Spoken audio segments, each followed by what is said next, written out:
This is the Gospel Briefing. I'm Charles King.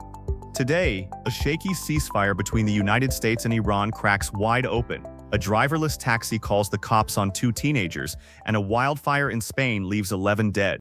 Headlines, heartbeat, hope. Let's get into it. We start in the Middle East, because the ceasefire between the United States and Iran is barely a ceasefire anymore.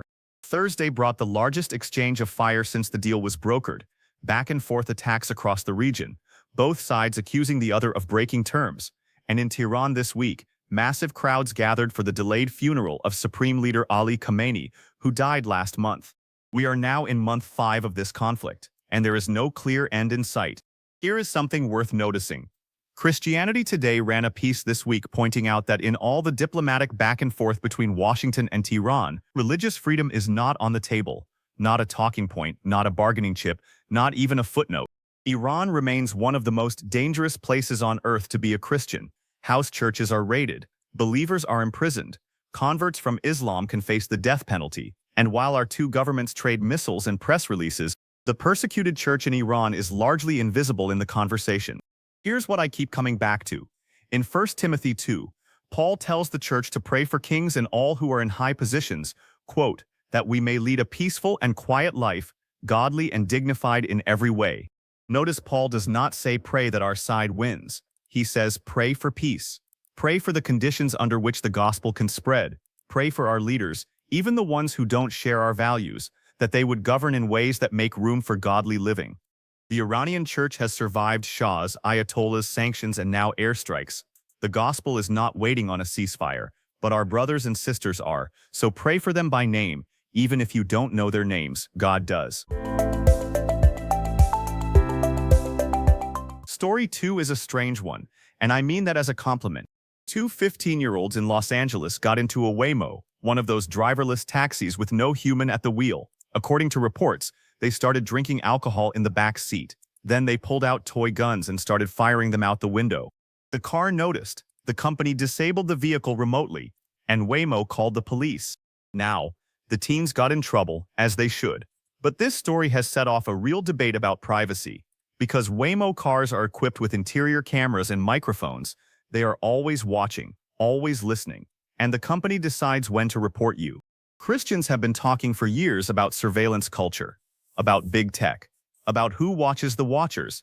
And here is a small, almost comic story that surfaces a very old question. Who sees you when you think no one is looking? Psalm 139 answers that question. David writes, quote, "Where shall I go from your spirit?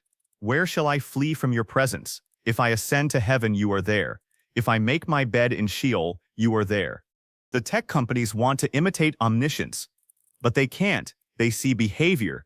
God sees the heart. And that is not creepy, that is comforting. Because the God who sees everything is also the God who sent his son to die for everything he saw. Two drunk teenagers shooting toy guns in a robot taxi is a weird parable. But the parable is this: you were never really hidden, and the one who sees you loves you anyway. Story 3. Spain is burning.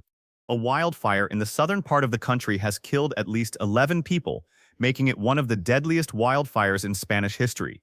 Temperatures across the region have been soaring. Whole villages have been evacuated. Firefighters are stretched thin. 11 souls, each one someone's mother, someone's brother, someone's grandfather. We live in a world that groans. Paul says exactly that in Romans 8. Quote, "The whole creation has been groaning together in the pains of childbirth until now." Fires, floods, earthquakes. This is not new. It is the shape of a world under the curse of sin, waiting to be made new. But Paul does not stop there. He says creation itself will be set free from its bondage to corruption. There is a day coming when there will be no more wildfires, no more evacuation orders, no more funerals in the ash.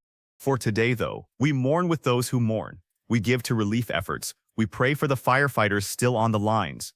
And we remember that Christian hope is not a denial of grief. It is grief with a horizon. Now to your quick briefs. The FCC is weighing whether to end a federal subsidy that lowers internet costs for schools. Millions of kids in low-income districts rely on it. Christians disagree about the size and scope of government programs, and that's fair. But Proverbs 31 tells us to speak up for those who cannot speak for themselves. Whatever policy wins, the kids should not lose. The Ebola death toll in Congo has reached 600. New suspected cases are appearing outside the original outbreak zone. 600 image bearers. Pray for the medical workers on the ground, many of whom are Christian missionaries. California authorities seized 63,000 pounds of illegal cannabis this week, worth over $104 million, across 10 counties. A reminder that legalization has not eliminated the black market, it has just complicated it. Romans 13 still says the governing authorities bear the sword for good reason. And in Britain, a man legally named Count Binface, who claims to be an intergalactic space warrior, is running against Nigel Farage in a parliamentary race. That is a real sentence I just said. Ecclesiastes says there is nothing new under the sun. Solomon clearly never met Count Binface.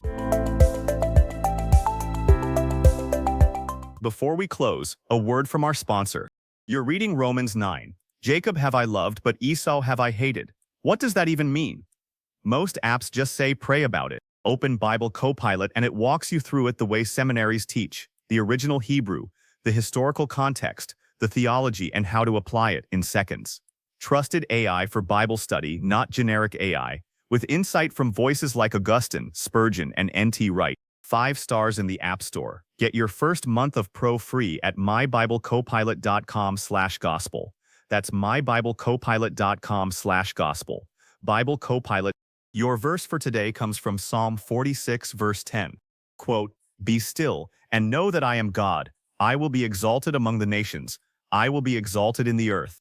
Ceasefires break, fires burn, robot cars call the cops, and through all of it, God is still God. He is not anxious about the news. He is not surprised by the headlines. He will be exalted among the nations, even the ones firing missiles at each other this week. Thanks for listening to the Gospel Briefing. If today's episode helped you think more clearly, send it to one friend who needs it. We're back Monday. Until then, be still. He is God. And that is enough.